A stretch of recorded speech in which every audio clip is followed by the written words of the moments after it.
Hi. இண்ட் AS 10 பற்றி ஒரு விஷயம் சொல்கிறேன். ரொம்ப சிம்பிளாக சொல்கிறேன், நோட் பண்ணிக்கோங்க. இண்ட் AS 10 வந்து deals about events occurring after balance sheet date. Balance sheet டேட்டுக்கு அப்புறமா நடக்கிற விஷயங்களை பற்றி தான் இண்ட் AS 10 வந்து டீல் பண்ணும். அதில் இன்றைக்கி நான் உங்ககிட்ட பேச போகிறது வந்து இன்வென்ட்ரிஸ் பற்றி தான் பேச போகிறேன். இன்வென்ட்ரியை பொறுத்த அளவில் க்ளோசிங் டேட் அன்னைக்கு இன்வென்ட்ரியோட வேல்யூ 100 ரூபான்னு வச்சுக்கோங்களேன் உங்கள் புக்ஸ் ஆஃப் அக்கௌண்ட்ஸில். பட் அதுக்கப்புறம் after the balance sheet date என்ன ஆகிடுச்சு, ஒரு ஃப்ளட்டு வந்துருச்சு, இல்லை ஒரு ஃபயர் ஆக்சிடெண்ட்டு, அதனால் அதோடய வேல்யூ கம்மியாகிடுச்சுன்னு வச்சுக்கோங்களேன். இப்போது நீங்கள் ஆடிட்டட் ஃபினான்ஷியல் ஸ்டேட்மெண்ட்ஸை ரிலீஸ் பண்ணுற டேட்டுக்கு முன்னாடி உங்களுக்கு தெரிஞ்சிச்சு ஃப்ளட்டு வந்துருச்சு, வேல்யூ கம்மியாகிடுச்சு அப்படின்னு. இப்போ நீங்கள் அதை வந்து அட்ஜஸ்டிங் ஈவெண்ட்டாக கன்சிடர் பண்ணுவீங்களா இல்லை நான் அட்ஜஸ்டிங் ஈவெண்ட்டாக கன்சிடர் பண்ணுவீங்களா அப்படின்னு கேட்டால் கண்டிப்பாக இண்ட் AS 10 என்ன சொல்லுவாங்கன்னா, as on the date of the balance sheet flood வரல, as on the date of balance sheet fire occur ஆகலை. அப்படின்னும் போது on the date of balance sheet அது நல்ல கண்டிஷனில் தானே இருந்துச்சு.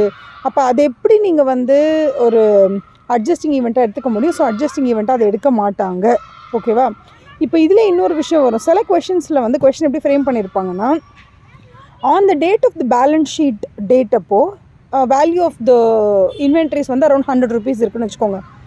பட் அதுக்கப்புறம் after the balance sheet date என்ன ஆகிடும் அப்படின்னா, that is before the financial statements are audited and release, அதுக்கு முன்னாடி அந்த டைமுக்கு முன்னாடி என்ன ஆகிடும்னா, இந்த ரா மெட்டீரியல்ஸோட வேல்யூ ஆர் இன்வென்ட்ரியோட வேல்யூவே என்ன ஆகிடும்னா, இந்த நெட் ரியலைசபிள் வேல்யூ ரொம்ப கம்மியாயிடும்.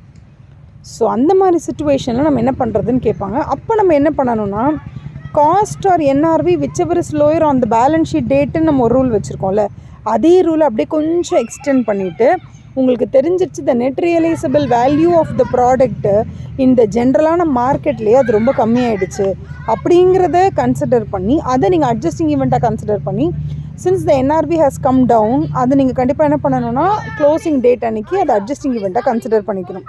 ஸோ நீங்கள் வந்து இண்ட் AS 10 படி நீங்கள் இந்த இன்வென்ட்ரிஸை டீல் பண்ணும்போது உங்களுக்கு 2 types ஆஃப் ஆன்சர்ஸ் கொடுத்துருப்பாங்க கொஷின் ஆன்சர் ரிவைஸ் பண்ணும்போது.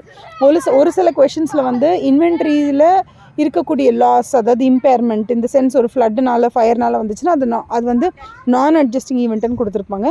இதுவே வந்து if it is being cost by net realisable வேல்யூவே கம்மியாயிடுச்சு, ஜென்ரல் மார்க்கெட் ப்ரைஸே கம்மியாயிடுச்சு, ஜென்ரலாகவே அந்த ப்ரைஸை வந்து இன்றைக்கி நான் வெளில விற்றேன் அப்படின்னு சொன்னால் அதோட NRV கம்மியாயிடுச்சு அப்படின்னும் போது அதை நம்ம அட்ஜஸ்டிங் ஈவெண்ட்டாக எடுத்துக்கிட்டு cost or NRV which is லோயர்ன்றத டேட் ஆஃப் த பேலன்ஸ் ஷீட்டை தாண்டி கொஞ்சம் எக்ஸ்டெண்ட் பண்ணி அதை வந்து நம்ம கன்சிடர் பண்ணுறோம். So it is called as adjusting event. So இது வந்து ரொம்ப முக்கியமான ஒரு அட்ஜஸ்ட்மெண்ட்டு. இண்ட் AS 10 எவ்வளவோ ஈவெண்ட்ஸ் இருந்தாலும் after the balance sheet date இன்வென்ட்ரியை பொறுத்த வரைக்கும் யூ ஹேவ் 2 ஆப்ஷன்ஸ். ஒன்று வந்து considering it as adjusting or non adjusting.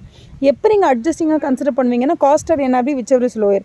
எப்போ நீங்கள் வந்து நான் அட்ஜஸ்டிங்காக கன்சிடர் பண்ணுவீங்க அப்படின்னு கேட்டால் you will consider it as non adjusting when the loss is cost by flood or fire அந்த மாதிரி. Okay, thank you so much. Have a nice day.